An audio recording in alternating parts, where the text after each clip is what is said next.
मेरे धोखा देने पर भी मेरे लिए तुमने इतना सब कुछ क्यों किया? तुमने क्या किया मुझे नहीं पता, लेकिन मैंने प्यार किया है। प्यार में एक्सपेक्टेशंस नहीं होते, सिर्फ प्यार देना होता है।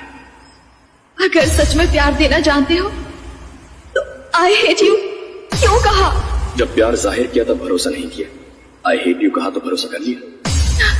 Because I love you. I love you. I love you.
मैं जीऊंगा आज से खुद में